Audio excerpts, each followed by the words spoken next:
I can fly, but I have no wings. I can cry, but I have no eyes. Wherever I go, darkness follows me. What am I? I'm guessing, is it a cloud? What a great guess. You're absolutely right. You know, clouds are one of the most fascinating sights to see in the sky. But cloudy days in our life are inevitable. Sometimes an unexpected challenge, a bad day, or a major setback comes your way. And there are times when you don't know if things will ever go back to the way they used to be. Keeping up with everything that's going around us and to be happy can seem even more challenging when we are feeling low. Would you agree? Absolutely. And this makes me wonder about things that don't get talked about enough. For example, is it okay to not feel happy? Is it okay to feel bad or even worse at times? And how do we prevent being affected by these emotions? Let's try to uncover the answer to these important questions throughout our journey today. Welcome to another episode of Soul Vibes. I'm Matisha from Brisbane, and today I'm joined by Divya ji from New Zealand. Sant Nirankari. Itisha ji, how are you feeling today? I'm good, thank you, Ji. I'm good. Isn't that such a default reply that we hear in our day-to-day lives? I mean, I can't remember how many times I must have said that I'm fine when I was really not. Well, definitely. Whether it be an overwhelming day at work or a hectic day schedule, they all leave us feeling not okay. And in response to those setbacks, we just simply walk around filtering our true emotions. However, Divyaji, what I think we should do is acknowledge those emotions, but not let them or our circumstance overpower us. I absolutely agree, Itisha ji. This reminds me of a quote once said by His Holiness Satguru Baba Hardev Singh Ji Maharaj. Truly great are those who bloom in the autumn of adversity. Divyaji, what a beautiful and powerful quote. But a question that I often ponder upon is how can we attain that level of being able to flourish and bloom in the face of adversity while also coping with our emotions? That's a great question, Itisha ji. Rather, a very genuine question that I think most of us would have on our mind. Well, emotions are a vital part of our life, and I reckon, rather than me answering this, let's hear it from Seema ji from Adelaide, who has quite a lot of experience in this space. Dhanyakar ji, thank you Tisha ji and Divya ji for having me. It's absolutely okay to feel sad or happy because we are human and it's our natural state. But being in control of those emotions is more important. Every emotion conveys its own message and helps us to survive and thrive. Divya ji, have you ever cried after watching a movie or felt excited after getting good results? And that's why it's important to feel emotions. So, Seema ji, when it's all positive, it's all good. But then, how do we bounce back from emotions such as anger, fear, or anxiety? Great question, Itisha ji. The first step to handle these tough situations is to become aware of our emotions.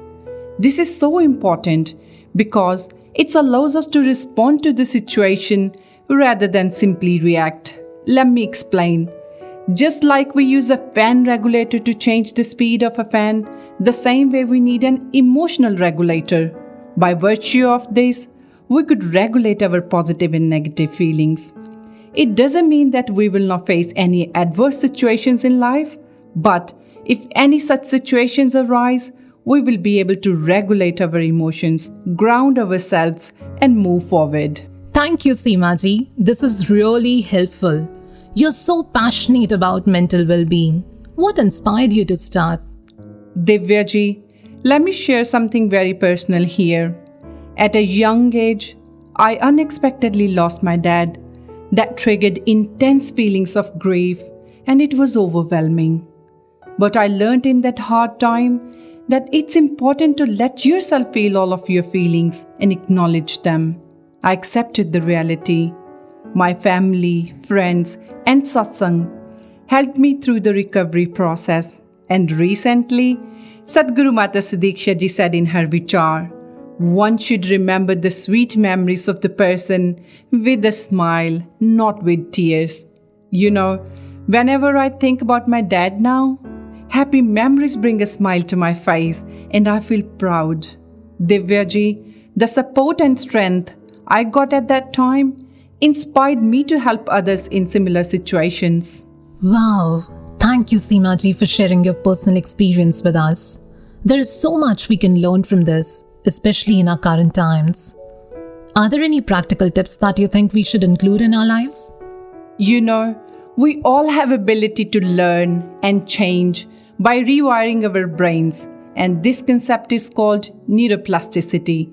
Divyaji, when you migrated to New Zealand from India, did you start driving an automatic car instead of a manual one? And it naturally became your habit, isn't it? Oh, yay! That is so true. Exactly. This is neuroplasticity.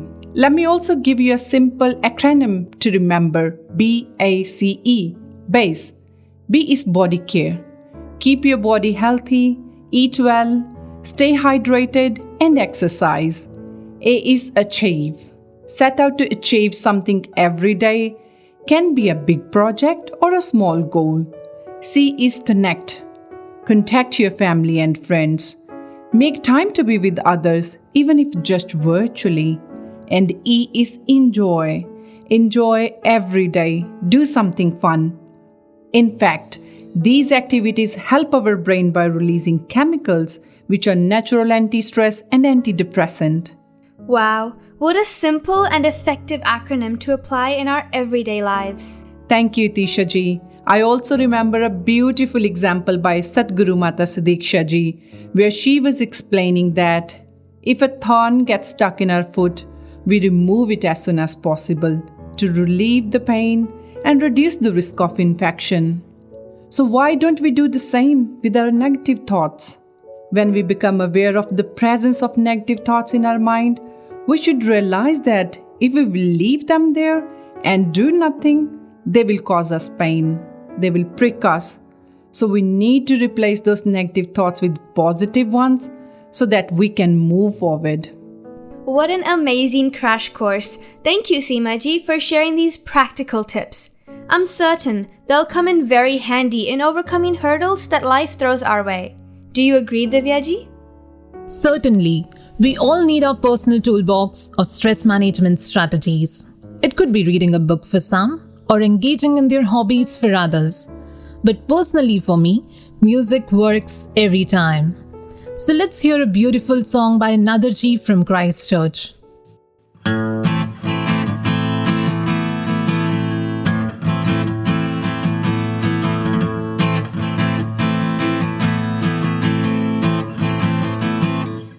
Never falter in my faith, I really don't despair.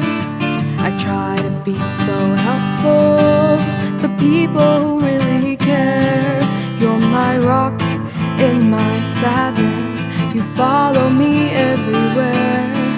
You pick me up when I'm down and you're always there.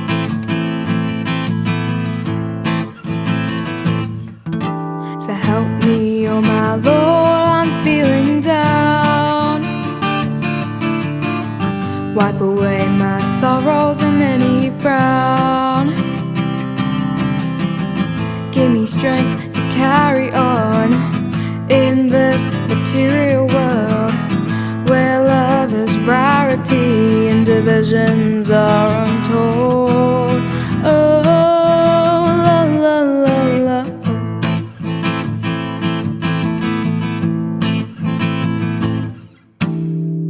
All them friends and the relatives of mine, it's you I befriend, my greatest guide at night. Hypocrites, there are a few, the con men are about. It's comforting to know you're always around.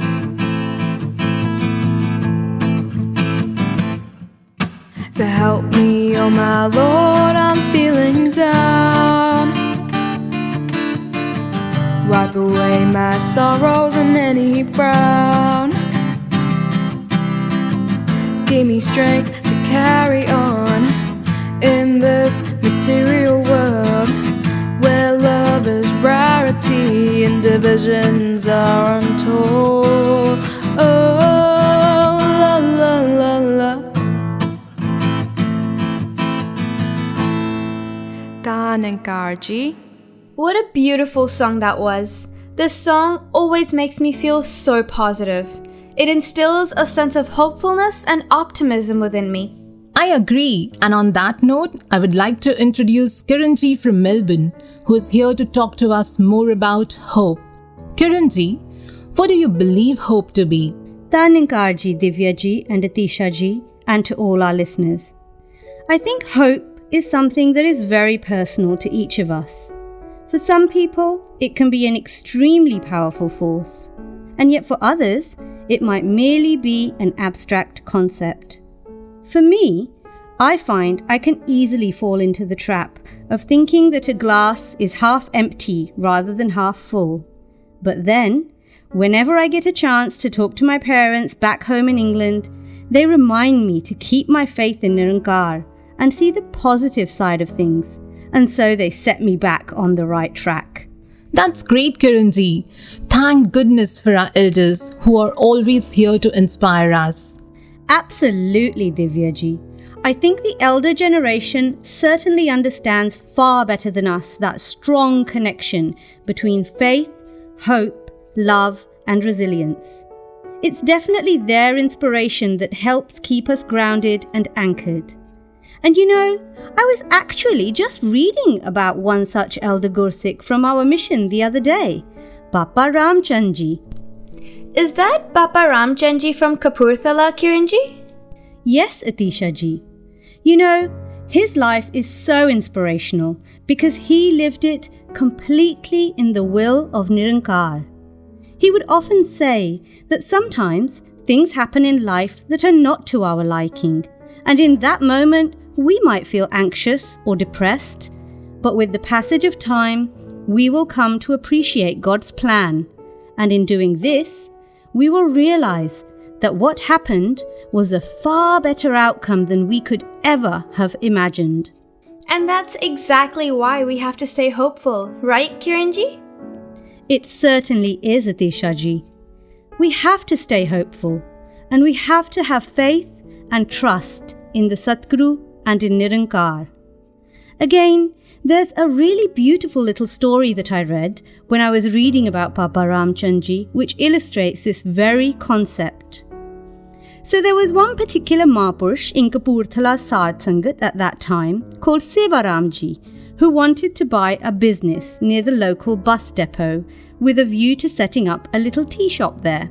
Well, you know, try as he might, he just couldn't get that business in that location, and that made him feel quite sad. So he went to Papa Ramchandji and he explained his situation. And Papa Ramchandji said to him, "Let this thought go. If after all your best efforts you don't succeed, then accept this as the will of formless Nirankar. It is undoubtedly the best for you." Wow, Kiranji, I can definitely relate to Sevaramji's feelings. So, what happened next? Well, Papa Ramchandji then suggested to Sevaramji to buy one of the newer shops near the temple, which was basically outside of the town centre and on the main road. Papa Ramchandji said to Sevaramji, "Nirankar will bless you if he so wills, and if he so wills, the bus depot will follow you there." Oh wow, Kiranji, and did it? Absolutely, Divyaji. Sevaramji took on board Papa Ramchandji's inspirational blessings, and lo and behold, 12 months later, the redevelopment of Kapurthala's central area led to that bus depot being moved to the main road right next to Sevaramji's tea shop.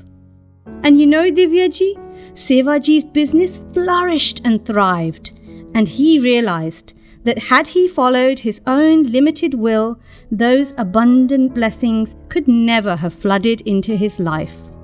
So inspirational, Kiranji. It shows us that we have to stay hopeful and have faith in Nirankar, doesn't it? Absolutely, Divyaji. His Holiness Satguru Baba Hardev Singh Ji Maharaj once said, "Blissfulness is not a phase, but a state of mind." So we have to be aware of our own state of mind. If we stay hopeful, we are actually putting our thoughts into perspective and giving ourselves permission for more positive feelings like joy, enthusiasm, and contentment to be nurtured within us. We are letting ourselves seize the day and live a more positive and peaceful life. Wonderful, Kiranji. Thank you for some great thoughts and an interesting conversation. So, without further ado, let's hear a poem on the theme of hope, resilience, and focus from Jashpreet Ji from Sydney. Having come back from a busy day at work, I feel lethargic, exhausted, and slightly confused. I can feel all these emotions beginning to lurk. A cup of steamy coffee in my hands, I ponder over an obsessive thought. What is life? Is there anyone who ever actually understands? There is good in the bad and bad in the good. But if I'm a human and inside is a soul, does my soul have a human dwelling in its core? If I'm a person with changing moods, does my soul get affected or is it also misunderstood? What about the mind? Are the thoughts inside my mind also caged inside the skull where there is no door? Isn't there any way thoughts can get out and escape this war? This is another puzzle that is missing pieces inside my core. The soul can be witnessed through the eyes if you choose to see. With sore eyes, I switch off these two devices when black is all I see. I tell myself, you'll be fine, and all my vices begin to disappear. Something inside me awakens. As I begin to rise, I feel my world is shaken. The first sip of coffee touched my soul. Today I feel whole. When I look in the mirror on my face, I see a tiny mole. I look just like a doll. How perfect are our imperfections? Only if we saw life in small, different sections. Life would reach perfection and we would all see each other as a higher power's personal selection. Spirituality asks for no evidence. When things go your way, there is no coincidence. Give everything the Almighty's reference, and He will make you His preference. His will should be taken as precedence. This is just a matter of acceptance. In silence, He will speak through you a meaningful sentence, which will in your life leave a positive consequence. Acting without thinking is recklessness. Thinking without acting is helplessness. Knowledge is very precious, but do not take pride in your intelligence. True confidence lies in Godfidence.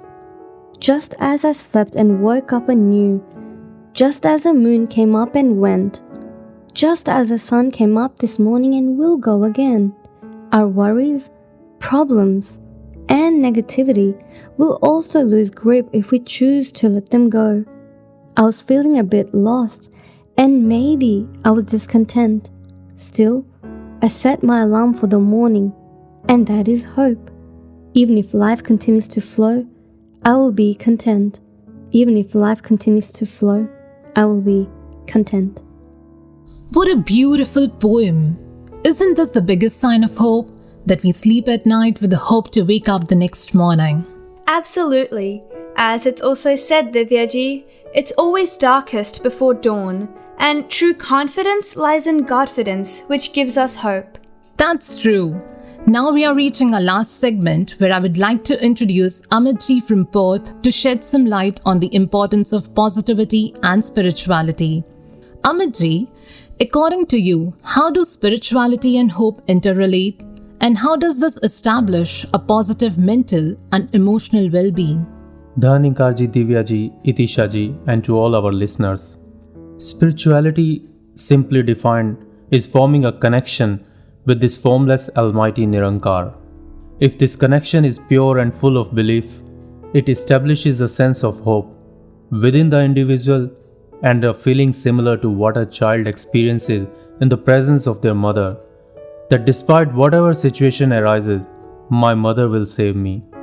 Divyaji, this sense of security and internal stability ultimately stabilizes the mind and promotes a positive mental well-being. I completely agree, Amitji. However, sometimes situations become so demanding that believing in this becomes practically difficult. What are your thoughts, Amitji? Itishaji, while all this may not seem easy, especially when life puts you in difficult situations, however, throughout the course of my lifetime, I have come to realize that this in fact is very practical. A personal example that I can share is from the time when we relocated to Australia in 2009. We had to go through a lot of difficulties and financial hardship. The situation became very difficult for us, to the extent that at one point we did not even have enough money to feed ourselves. I clearly remember one night we had money to buy only one meal and we decided to just buy food for our son. However, when we got the food, to our greatest surprise, we got 3 meals instead of just the one we had ordered, and the 2 other meals were given complimentary. This experience strengthened my faith. The compassion showed by the waitress affirmed my belief that the one who seeks the shelter of God, no task of his can be obstructed. In fact, true faith is not always getting what you ask for. Rather, it is about believing whatever is happening is in my best interest. Even if I had to sleep hungry that night, that would have also been part of Nirankar's will, and I would happily accepted that as well. Such an inspirational experience that you've shared with us. It really makes me reconsider my own faith and how I often react so quickly to minor issues in my life, when really I could be more accepting and grateful. So for someone like me, what can we do that the storms of life don't pull us down? Divyaji, a very famous African proverb comes to mind. When the roots are deep, there is no reason to fear the wind. In one of her discourses, Satguru Mata Sudikhsha Maharaj mentioned, a tree can withstand any storm only and only if its roots are deep and strong enough. Similarly, if our roots, our base, our foundation is attached to God, if we have become one with Him, then any adverse situation will not disturb our mental peace. Thank you, Amitji, for some great thoughts and a beautiful message. I guess it is true that it's never too late to learn the formula that emotional stability plus hope plus resilience, all combined with spirituality, equal a happy mind and prospering life. Would you agree, Divyaji? Absolutely, Itishaji. Today's discussion has left me with a much greater understanding of my feelings and emotions. I have realized that when things don't feel right, the first step is to acknowledge that it is perfectly acceptable to feel down every now and then. That it is okay to not be okay. To practice pause, be patient, and not let the situation or our emotions overpower us. At the end, we all are a ray of light of the Supreme God. Like Maya Angelou once said, nothing can dim the light that shines from within. Your inner light may be dim, or it might be bright, but it's there, ready for you to tap into it whenever you want. This brings us to the end of our episode. Thank you to all our listeners who tuned into today's episode of Soul Vibes. We hope this episode has helped you to become more hopeful, peaceful, positive, and resilient. As Satguru Mataji recently said, true devotees do not get dejected or depressed by the ups and downs of life because they know that every black cloud has a silver lining. They remain positive, they control their words and stay silent if the situation is not conducive. They don't hold grudges with others. They only focus on self-correction. So lean on hope, do your bit, trust God, and until next time, stay hopeful. Sant Nirankari Mission.